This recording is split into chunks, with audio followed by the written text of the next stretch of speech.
Seja muito bem-vindo à quarta e última parte da nossa série especial sobre yoga e ansiedade. Para quem ainda não me conhece, meu nome é Jéssica Paini, eu sou professora de yoga e criadora da plataforma Yoga 360. E se você chegou até aqui, meus parabéns! Você já passou por uma jornada de muito autoconhecimento. Entendeu o que é ansiedade no dia a dia, viu como o yoga interpreta esse estado mental, né?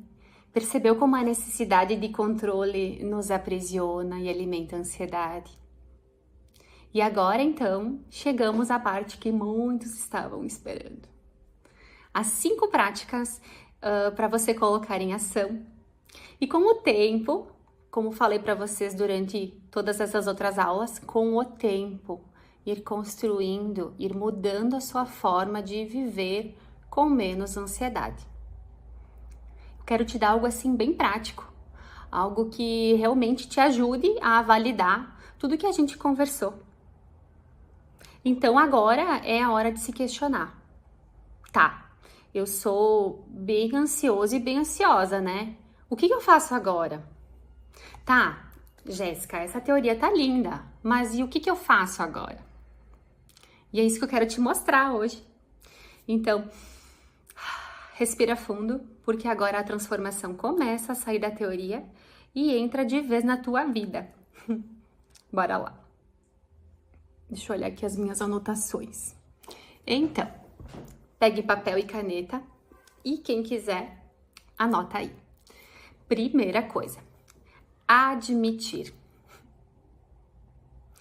Porque, pensem comigo, quando tu é da área, assim, por exemplo, tu é terapeuta, ou tu já faz yoga, tu medita, tu se diz pra ti mesmo, imagina, eu não tenho ansiedade, imagina, eu sou zen, eu não sou ansioso, eu sou super tranquila, não é verdade que eu tenho ansiedade. E eu posso te dizer que eu passei por essa crise 2 vezes, gente. A primeira é porque eu não sabia de nada disso que eu tô falando pra vocês. Na época, eu queria controlar o mundo, as pessoas, tudo. Eu achava que eu tinha esse poder, né? E a segunda crise, que ela foi assim muito leve, mas tipo, quando eu senti que ia acontecer algo, né, eu já... Jéssica, vamos acordar, né? Tem alguma coisa que tá errada aí. O que tu tá querendo controlar? Porque eu fui muito teimosa. Porque por mais que eu já soubesse disso tudo, que eu tivesse todas as técnicas na minha mão, todo esse conhecimento e tudo mais, eu não admitia que uma prof de yoga poderia passar por uma crise de ansiedade. Vocês entendem? Que aquilo iria passar.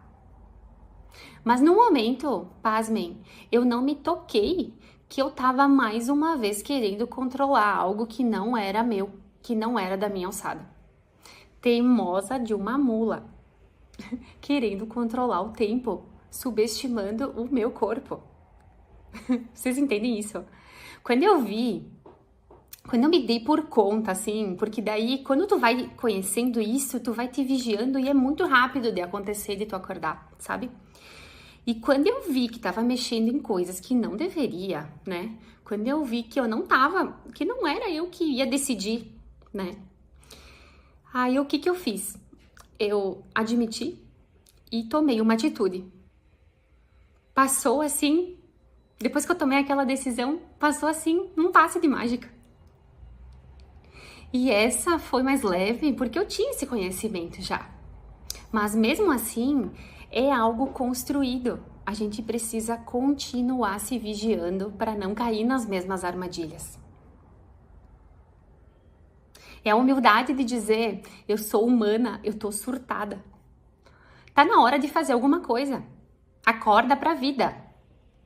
Tá na hora de lidar com esse negócio porque tá afetando a minha vida, tá afetando o meu corpo, tá afetando a minha saúde. E na nossa cultura de remédio, né, a gente vai no médico e pede uma receita. Já viram aquela pessoa que vai no médico só pra pedir receita? E hoje em dia eu escuto muito assim, Aquele médico é ótimo, ele sempre me dá receitas quando eu preciso. E tem muito médico, assim, que receita, sei lá, Rivotril, algum remédio para dormir, um ansiolítico, para que a pessoa, assim, saia com alguma coisa. Afinal, ela foi no consultório para o médico resolver o problema dela. Tu já pensou se ela fosse no médico e o médico dissesse assim: tu precisa fazer yoga, não vou te dar remédio. O que essa pessoa ia fazer? Ela ia sair desse médico e ela ia ir num outro médico. Porque ela precisa algo palpável ali, uma receita, algo que vai resolver na hora o problema dela. Né? Tu já pensou? Então, enquanto tu estiver transferindo a responsabilidade, com o pensamento que o médico, o remédio vai resolver o teu problema, não adianta. A medicação é um auxílio e ela é muito importante muitas vezes. E agora eu vou expressar isso muito forte. Porque tem muita gente que medita, aquelas pessoas das terapias alternativas, holísticas, que diz que remédio é horrível, que não pode tomar e blá, blá, blá, blá, blá, blá. Não são todas as pessoas que fazem esse tipo de coisa, mas tem algumas pessoas que sim, que te mandam largar o remédio e digam, agora eu vou ter que resolver a tua vida com tal coisa, né? Só que esqueçam, porque medicação muitas vezes é fundamental para tratar quadros assim que já passaram do limite. Já passaram do limite, assim, tu não consegue lidar com o resto da tua vida. E a pessoa que me tratou quando eu tive essa última crise, eu sou extremamente grata, assim, ao meu médico. Eu cheguei para ele e disse assim: doutor, eu me nego a tomar remédio. Eu faço yoga, eu tenho todas as minhas ferramentas, eu não preciso de remédio, dá um de outro jeito. Olha a arrogância minha, né? E ele me disse assim: tu foi nadar em um rio cheio de jacaré, sem barco, sem leme, sem nada. E tu acha que tu vai passar por essa crise assim, com as tuas ferramentas? Desse jeito? Agora que tu caiu, tu precisa de ajuda. Depois que tu ficar boa, aí tu volta a fazer tudo. Aí tu larga o remédio, tu volta a fazer as tuas coisas, mas te vigia. Porque sempre o corpo, a mente sempre dá sinal antes. Mas agora tu precisa se tratar. Eu tava com uma coisa grave, eu precisava de remédio para sair da crise. Por isso que eu digo, tem horas que o remédio é muito importante. Só que o que acontece é que tu vai no psiquiatra só para pegar receita. Aí tu decide assim, eu vou fazer eu quero resolver a minha vida assim, do nada. Aí tu faz um reiki, aí tu vai e faz yoga.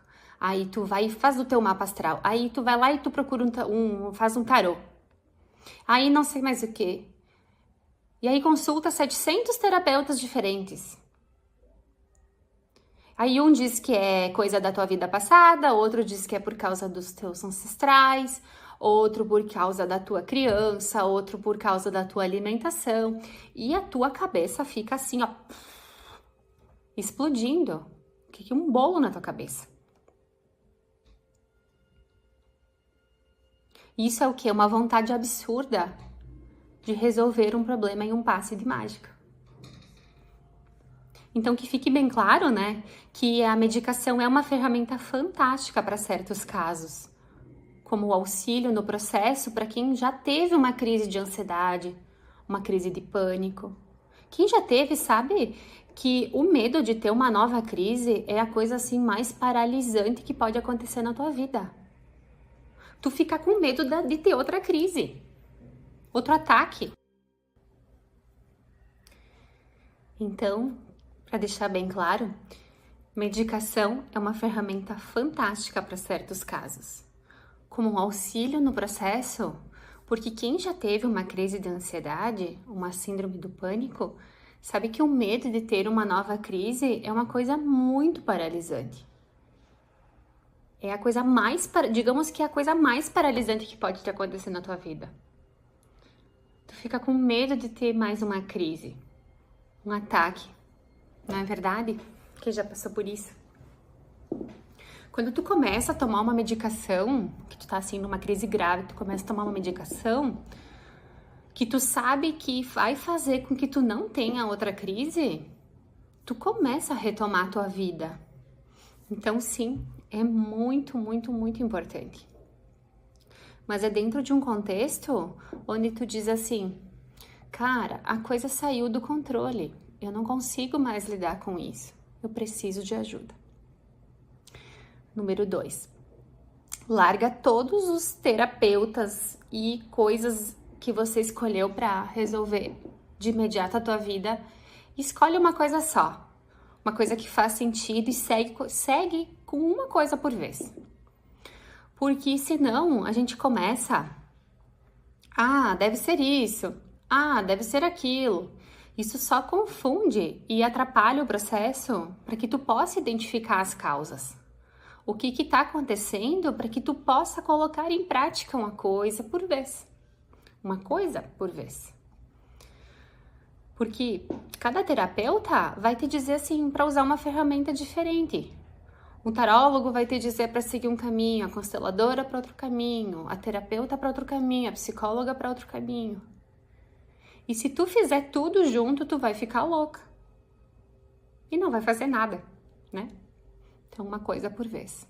A coisa que mais funciona em uma crise. Número 3. Para mim, essa é a dica mais valiosa, assim, de todas.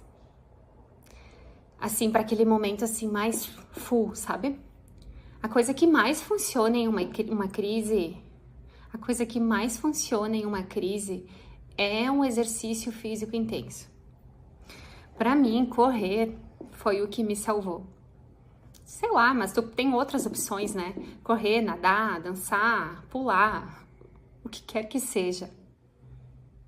Eu só não te aconselho no meio da crise fazer uma prática de yoga.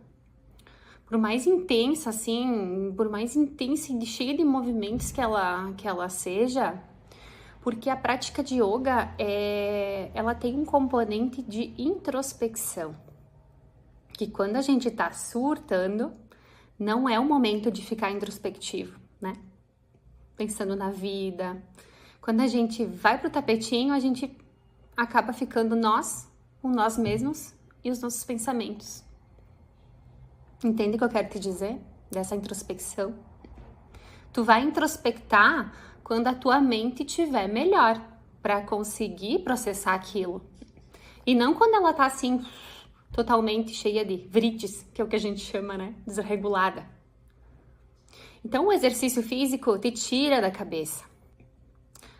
O meu mestre Osho, muito sabiamente dizia: a loucura da cabeça tem que sair pelo corpo. E isso só experimentando. Experimenta para tu tentar. É muito real. Experimenta e depois me conta se funciona. Sabe aquele dia que tu tá irritado, que tu tá cheia de preocupação, tu não precisa esperar ter uma crise de ansiedade, assim, uma crise louca para poder fazer isso. Não precisa chegar a uma crise existencial. Só vai. Não tem nada mais curativo, assim, de momento, sabe? E é o simples, é voltar ao básico, ao simples. Número 4. Escolher como tu vai querer aplicar esse conhecimento de uma forma gradual. O que seria isso? Tudo isso que tu assimilou, adquiriu, na verdade tu não assimilou ainda, né? Vai assimilando com os dias. E talvez tu precise assistir várias vezes, né? E tem fases diferentes na nossa vida. Episódios, dias, épocas. Tem fases que nós estamos muito mais ansiosos. Fases menos ansiosas. O que tu pretende fazer com todos esses insights?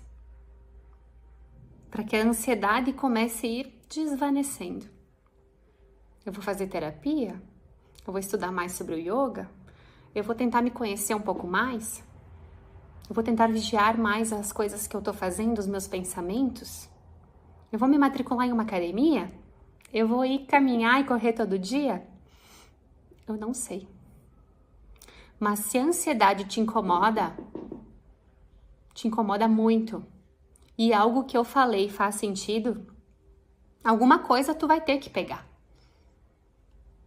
Vai ter que fazer, vai ter que gastar energia, tempo, talvez dinheiro para colocar em andamento isso. Por exemplo, numa matrícula de uma academia, né? Uma coisa que tu precisa admitir que é difícil, eu sei, por mim, é que sozinho tu já tentou. E se tu conseguisse sozinho, tu já teria feito, né? E agora eu tô me referindo a coisas mais sérias. Eu não tô falando ansiedade, digamos que aceitável do dia a dia. Mas crises pesadas. Eu tô falando quem tá passando por um perrengue mesmo, sabe? Então, apoio das pessoas que vão poder te ajudar de verdade. Se eu tô me sentindo mal e tô ruim e preciso conversar com alguém, não adianta sair por aí compartilhando, falando com qualquer pessoa que aparecer na tua frente. Mesmo que compartilhar isso alivie. Só que é muito pior compartilhar isso com quem não vai conseguir te ajudar. Sabe que às vezes a gente tem tanta vontade de resolver aquilo que sai falando assim aos quatro ventos, né? Fala no trabalho, fala no elevador, fala numa fila do mercado. E por mais que alivie falar aquilo, não vai te ajudar. Então assim, escolhe uma pessoa próxima de ti, que tu confia, que tem um discernimento. Talvez essa pessoa possa te ajudar para conversar com calma, possa te ouvir. E esse também é um outro ensinamento muito grande do yoga. Não ficar espalhando tudo para todo mundo que não precisa ouvir. Simplesmente fecha e fala com quem tu acha que vai contribuir. Tá? E a quinta e última, desligue o celular. Última coisa da lista. Estar disposto a te desligar um pouco do celular. Tá te sentindo ansioso? Tem que te desligar um pouquinho do teu celular.